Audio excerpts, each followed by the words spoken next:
بالله من الشيطان الرجيم بسم الله الرحمن الرحيم نحمدك اللهم يا من نور قلوبنا بأنوار المحبة العلوية وأكمل لنا ديننا بالولاية المرتضوية وأتم نعمته علينا بالهداية الحيدرية ونصلي ونسلم على الخاتم لما سبق والفاتح لمن غلق والمعلن الحق بالحق حبيبك وحبيبنا بالقاسم المصطفى محمد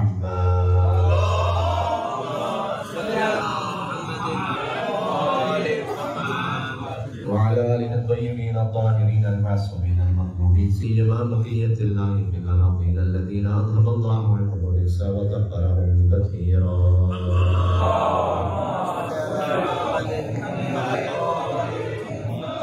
رحمة الله على محبهم اللعنة الدائمة على أعدائهم أجمعين علی الزہرا سلام اللہ علیہ کے آخری معصوم فرزند حضرت حجت امام زمانہ علیہ السلام کی خدمت میں دعائے امام عصر والزمان بسم اللہ الرحمن الرحیم اللہم کل ولیک حجت ابن الحسن صلواتک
أما بعد فقد قال الله الحكيم في كتابه المجيد بسم الله الرحمن الرحيم والفجر والليالي العشر والشفع والوتر والليل إذا يسر هل في ذلك قسم لذي حجر نعرہ الصلوات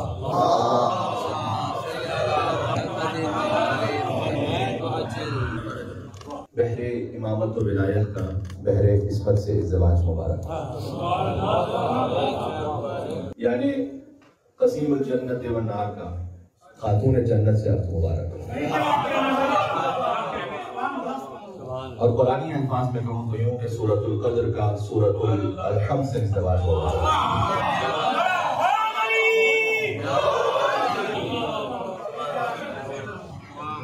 مرج البحرین کا جشن ہے اور جن آیات کا انتخاب کیا ان کا تعلق سورہ فجر سے آیت نمبر 1 سے لے کر 5 تک 89 سورہ ہے وہ یہ سورہ حسین سے ہم نے ان آیات کو پڑھا ہے کیونکہ سورہ فجر سورہ امام حسین علیہ السلام ہے بنت سے ساجد آل محمد امام جعفر صادق علیہ السلام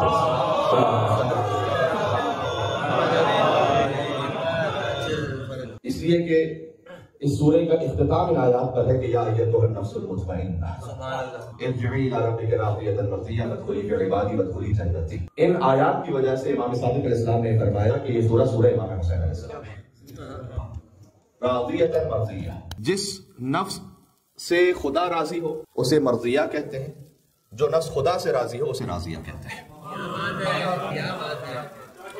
بی بی فاطمہ زہرا کا لقب بھی ہے راضیہ اور مرضیہ وہ بی بی جو خدا سے راضی ہو اسے راضیہ کہیں گے جس بی بی سے خدا راضی ہو اسے مرضیہ کہیں گے آج راضیہ اور مرضیہ بی بی کے عقد کا جشن ہے اس سے کہ جس کے پاس اللہ سبحانہ وتعالیٰ کی ساری رضائیں موجود ہیں شب ہجرت بستر رسالت پر جس نے اپنے نفس کو بیچا اور مرضی پروردگار کو خرید لیا تو عرض خدمت یہ ہے کہ گفتگو بہت طولانی بھی ہو سکتی ہے لیکن اس وقت صحت و طبیعت اتنی اجازت بھی نہیں دے رہی کہ میں بہت تفصیل میں جاؤں لیکن جشن کی خاطر آپ کی خدمت میں یوں حاضر ہوا ہوں کہ جن آیات کو ہم نے پڑھا ہے ان آیات کا تعلق جشن عقد بی بی فاطمہ اور مولا علی علیہ السلام سے بھی ہے اور ذی الحج کے ان 10 ایام سے بھی ہے جو شروع ہونے والے ہیں. ارشاد اقدس الہی ہے والفجر ولیال عشر، ایک فجر کی قسم اور 10 راتوں کی قسم. تفسیر قمی میں صادق آل محمد کی حدیث موجود ہے کہ 10 راتیں ذی الحج کی 10 راتیں، اگرچہ کہ اس کی ایک اور تعویل محرم کی 10 راتیں بھی ہیں اور عین ممکن ہے کہ دونوں تفاسیر یا دونوں تعویل اپنے مقام پر درست، لیکن جو حدیث میں ہے تفسیر قمی میں وہ یہ ہے کہ ذی الحج کی وہ 10 راتیں جو کہ امام ابو ابراہیم موسیٰ بن جعفر الکاظم علیہ السلام نے ارشاد فرمایا ہے کہ اللہ سبحانہ وتعالیٰ کو کوئی عمل صالح ذی الحج کی 10 راتوں سے زیادہ محبوب نہیں ہے. یعنی آپ کوئی عمل صالح انجام دیں جو ذی الحج کی 10 راتوں میں انجام دیں وہ سب سے زیادہ محبوب ہے اللہ سبحانہ وتعالیٰ کو، بجائے اس کے کہ باقی ایام میں انجام دیں. اس کی خاص اہمیت اور ان مومنین کے لیے کہ جو اس سال تمنا تو بڑی رکھتے تھے کہ حج پر جا سکے لیکن آخر میں حالات کچھ ایسے بن گئے سعودی گورنمنٹ کے ریگولیشنز کے چینج ہونے کی وجہ سے کہ وہ حج پر نہیں جا سکے اور بڑی ڈس اپوائنٹمنٹ ہوئی بہت سارے مومنین. تو ان کی تسلی کے لیے بھی اور باقی اور مومنین کی تسلی کے لیے بھی ایک جملہ یہ عرض کر دوں کہ ایک عمل ایسا امام نے ان 10 راتوں میں جو ذی الحج کی 10 راتیں جو شروع ہونے لگی ان میں یہ بیان فرمایا ہے کہ اگر کوئی اس عمل کو انجام دے دے تو امام نے فرمایا کہ جتنے حاجی ان سب کے ثواب میں شریک ہوگا اپنے وطن سے اس عمل کو انجام دینے والا، اور وہ ہے مغرب اور عشاء کے درمیان ایک نماز. مغرب اور عشاء کے درمیان ایک نماز کہ جو ان 10 راتوں میں پڑھنی ہے، یعنی 10 دن آپ نے نماز پڑھنی ہے. 10 دن اس لیے کہہ رہا ہوں کہ وہ در حقیقت 10 راتیں ہیں وہ مغرب اور عشاء کے درمیان، جن میں نیت نماز کی بڑی سادہ ہے کہ ذی الحج کی نماز پڑھتا ہوں قربتاً اللہ، اور تقریباً فجر کی طرح اس کا طریقہ ہے الحمد کے بعد سورہ اخلاص اور ایک آیت ہے سورہ اعراف کی آیت نمبر 142. یہ ذہن میں رکھ لیجئے گا. اس کے کارڈز بھی اویلیبل ہوتے ہیں، آپ موبائل میں سنیپ شاٹ بھی لے سکتے ہیں اس کا اور دیکھ کر بھی پڑھ سکتے ہیں. تو سورہ اخلاص کے بعد آپ اس آیت کو پڑھ لیں سورہ اعراف کی آیت نمبر 142 پہلی اور دوسری رکعت میں، جس میں ذکر ہے ان 10 ایام کا. وَوَاعَدْنَا مُوسَىٰ 30 لَيْلَةً وَأَتْمَمْنَاهَا بِعَشْرٍ فَتَمَّ مِيقَاتُ رَبِّهِ 40 لَيْلَةً کہ ہم نے وَوَاعَدْنَا مُوسَىٰ 30 لَيْلَةً ہم نے موسیٰ علیہ السلام سے 10 راتوں کا، پہلے کا 30 راتوں کا وعدہ کیا، اس کے بعد مزید 10 راتوں کا اس میں اضافہ کیا. فَتَمَّ مِيقَاتُ رَبِّهِ 40 لَيْلَةً تو موسیٰ کے رب کا وقت جو وعدہ تھا وہ پورا ہو گیا 40 راتوں تک. وَأَصْلِحْ اور اصلاح کرتے رہو. وَلَا تَتَّبِعْ سَبِيلَ الْمُفْسِدِينَ اور خبردار فاسد لوگوں کا اتباع نہ کر. یہ جو آیت ہے سورہ اعراف کی آیت نمبر 142 اسے آپ پڑھ لیجئے انشاءاللہ. 10 راتوں کے عمل انجام دیں. امام معصوم کی اس پر گواہی اور سند موجود ہے کہ اللہ سبحانہ وتعالیٰ تمام حاجیوں کے ثواب میں سے شریک کر دے گا. حج قبول ہی اس کا ہوتا ہے کہ جو ولایت کے ساتھ حج انجام دے، ورنہ تو امام معصوم کی حدیث کے مطابق بھیڑ بکریاں ہیں، چوپائے ہیں کہ جو وہاں حاجیوں کی صورت میں موجود ہے، اگر علی کی ولایت کے ساتھ ہے تو پھر حج مکمل ہے. اس پر بات واضح ہو رہی ہے. اور بلکہ حج پہ جب جاتے ہیں تو حاجی طواف بھی کرتے ہیں، صحیح بھی کرتے ہیں. تو خود آج جو جشن ہے اس جشن کی مناسبت سے جملہ کہہ دوں کہ بی بی کے مہر میں ہے پوری زمین، یہ امام نے فرمایا. پھر فرمایا کہ چونکہ مہر فاطمی ہے پوری زمین یہ، تو من مشا علیہا جو اس زمین پر چلے وہ بغضن لہا، لیکن سیدہ سے بغض رکھتا ہوں، وولدہا یا سیدہ کے بچوں سے بغض رکھتا ہوں، مشا علیہا حرامن اس کا تو زمین پر چلنا ہی حرام ہے.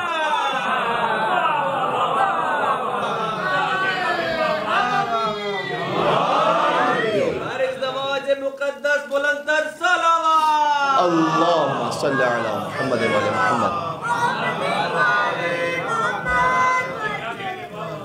اعلان تقوم الساعہ امام نے فرمایا، اور یہ بات ہے قیامت تک کے لیے، قیامت تک کے لیے جو زمین پر چلے لیکن سیدہ سے بغض رکھتا ہو اس کا زمین پر چلنا حرام ہے. مجھ سے نہ پوچھئے گا کہ کیوں، یہ امام نے فرمایا ہے. یہ کسی شاعر کی شاعری میں نے نہیں پڑھی، کسی خطیب کی خطابت نہیں پڑھی، یہ امام کی روایت پڑھی ہے میں نے. اب اس کا مطلب ہے کہ جو سیدہ سے بغض رکھتے ہوئے یا ان کی آل سے کو بغض رکھتے ہوئے حج پر بھی چلا جائے تو وہ سمجھ رہا ہے کہ وہ طواف کرا جو زمین پر چل رہا ہے وہ حرام کر رہا ہے. وہ اگر بغض سیدہ کے ساتھ ہے تو صحیح میں جو چل رہا ہے نا زمین پر، اگر بغض کے ساتھ ہے تو اس کا چلنا زمین پر حرام. اعلان تقوم الساعہ اس کی مثال بڑی واضح ہے کیونکہ زمین سیدہ کے مہر میں، یعنی اس کا مطلب ہے کہ ان کی ذاتی ملکیت ہے. تو جب ذاتی ملکیت، آپ کی جو ذاتی ملکیت ہو اس پر میں آ کر نماز بھی پڑھنے لگوں آپ کی اجازت کے بغیر، تو نماز غصبی کہلائے کہ وہ عبادت نہیں ہو رہی، وہ حرام ہو رہا ہے. تو جیسے ذاتی پراپرٹی کی بات واضح سمجھ میں آ جاتی ہے نا کہ میں آپ کے گھر پہ آپ کی اجازت کے بغیر نماز بھی نہیں پڑھ سکتا، وضو بھی نہیں کر سکتا جب تک آپ کی اجازت نہ ہو. تو جب تک سیدہ کونین کا اگر وہ بغض رکھ کے زمین پر وہ کام کرے تو زمین ہی مل کے سیدہ کونین سلام اللہ علیہ لہذا اس کا چلنا حرام ہے. تو والفجر ولیال عشر، ایک تو یہ 10 راتیں ذی الحج کی 10 راتیں، دوسرا یہ کہ اس جشن سے متعلق ان آیات کا ربط کیسے بنتا ہے وہ بھی میں آپ کی خدمت میں عرض کر دیتا ہوں. تفسیر برہان کی روایت ہے بڑی لطیف. یہ جو قسم ہے نا، فجر کی قسم، 10 راتوں کی قسم، والفجر ولیال عشر والشفع والوتر، آڈ اینڈ ایون کی قسم، جفت اور طاق، واللیل اذا یسر، اور ایک رات کی قسم جو گزر رہی ہے. هل فی ذلک قسم لذی حجر، کیا ان قسموں میں صاحبان شعور کے لیے کوئی نشانی ہے یا نہیں؟ ایک اس کا ظاہر ہے. باطن کیا ہے؟ باطن وہ ہے کہ جو امام نے فرمایا. میں نے عرض کیا ہے بار بار، کسی بھی آیت کا باطن ہم اپنے مزاج کے مطابق نہیں نکال سکتے جب تک کہ کلام اہل بیت نہ ہو. یہ بات ذہن میں رکھیے گا. یہاں ائمہ علیہ السلام کی قسم کھا رہا ہے اللہ سبحانہ و تعالیٰ، اور اس خاص ترتیب سے ہے کہ اس ترتیب میں بھی ایک بڑا لطف ہے. امامت شروع ہے علی ابن ابی طالب سے، لیکن یہاں جو قسم شروع ہے وہ ہے حضرت مہدی سے. حضرت حجت سے قسم ہے اور یہ قسم جاری رہتی ہے مولا علی علیہ السلام تک. غور کیجئے گا. والفجر، امام نے کہا هو القائم المہدی، کہ حضرت حجت کی قسم، فجر سے مراد وہ ہے. ولیال عشر، اور 10 راتوں کی قسم. یہ 10 امام کون سے ہیں؟ اتنی لطیف تعبیر ہے. حضرت حجت سے پہلے جو امام ہے ان کا نام کیا ہے؟ امام حسن عسکری علیہ السلام. فرمایا من الحسن الی الحسن، اس حسن سے اس حسن تک 10 ائمہ کی قسم ہے. یہ امام کا کلام پڑھ رہا ہوں آپ کے سامنے میں. والفجر، حضرت حجت کی قسم. پھر ولیال عشر. سلسلہ امامت میں 2 حسن ہیں، 4 سلسلہ عصمت کو دیکھیں تو 4 محمد ہیں، 4 علی، 2 حسن، حسین بھی ایک ہے، فاطمہ بھی ایک ہے. لہذا من الحسن الی الحسن، ایک حسن سے، حسن عسکری سے حسن مجتبی تک ساری حجتوں کی قسم. بات کو نہ ضائع کیجیے گا جس جشن کے لیے آپ بیٹھے ہیں. والشفع، 2 برابر کی ہستیوں کی قسم.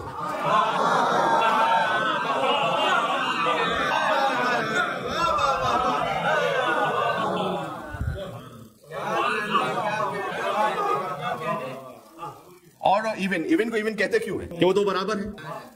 2 برابر کی ہستیوں کی قسم، یعنی علی و زہرا سلام اللہ علیہما کی قسم، بنص حدیث معصوم. سبحان اللہ. حضرت حجت کی قسم، حسن سے حسن تک کی قسم، پھر علی و زہرا کی قسم، والشفع والوتر، اور ایک تنہا کی قسم.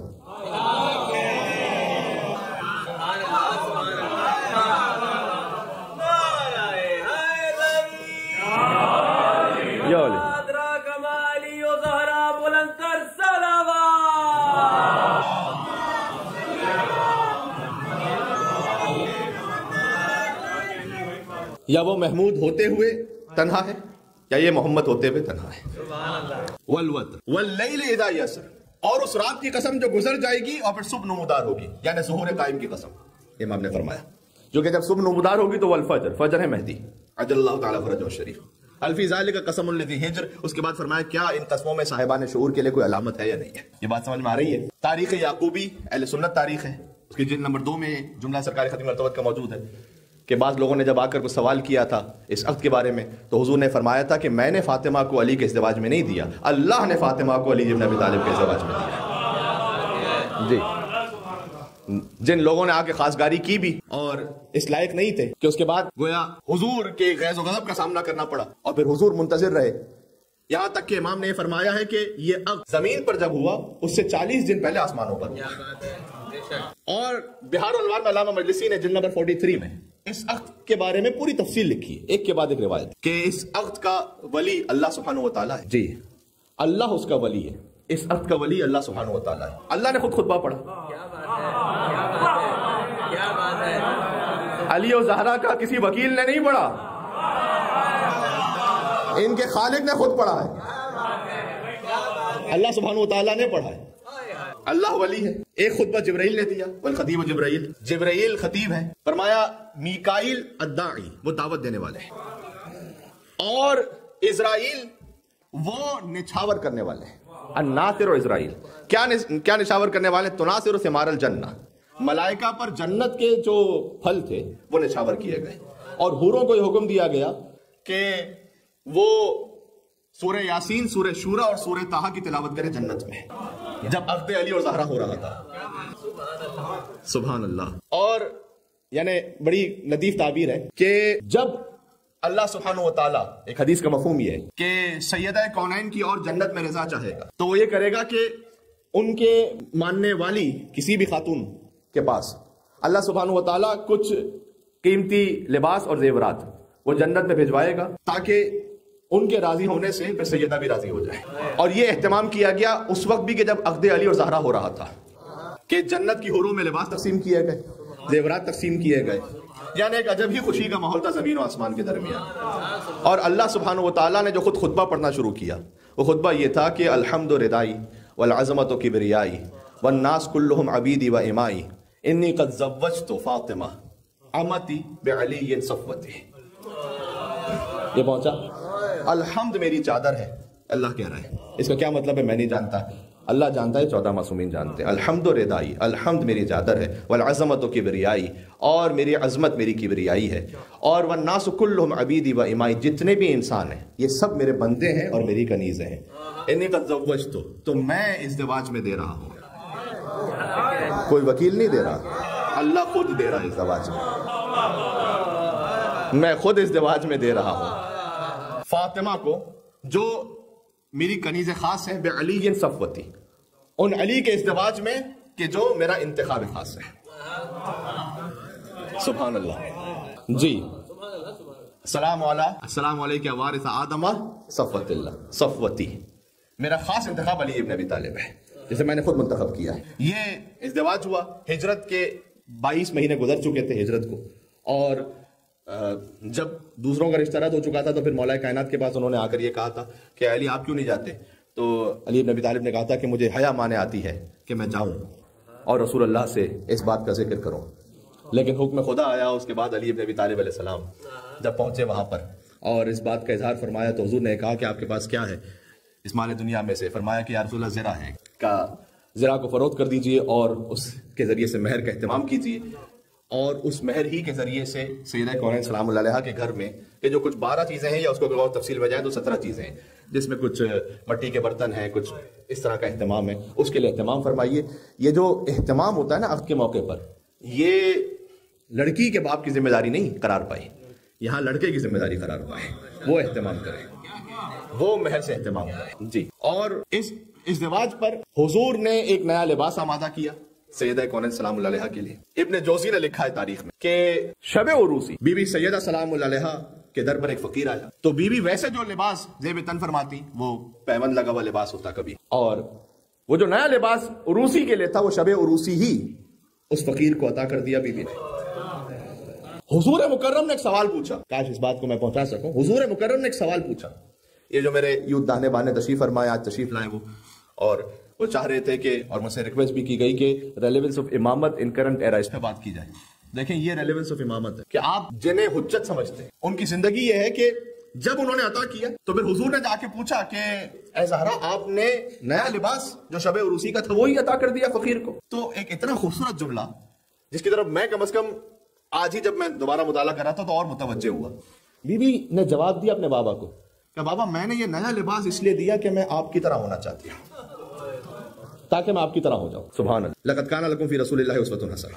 اور پھر فرمایا کہ میں چاہتی ہوں کہ اس آیت پر عمل کروں کہ لن تنالوا البر حتى تنفقوا مما تحبون, کہ تم نیکی کے کمال کو اس وقت تک پا نہیں سکتے جب تک وہ اللہ کی راہ میں نہ دے دو جو تمہیں پسند ہے. جو سیرت ختیجہ ہے وہ سنت فاطمہ زہرا میں نظر آئی. یہاں سے وہاں تک ایک اور مل کے صلوات بھیجتے ہیں, فاطمی اور حیدری محمد و آل محمد, اللہم صل علی.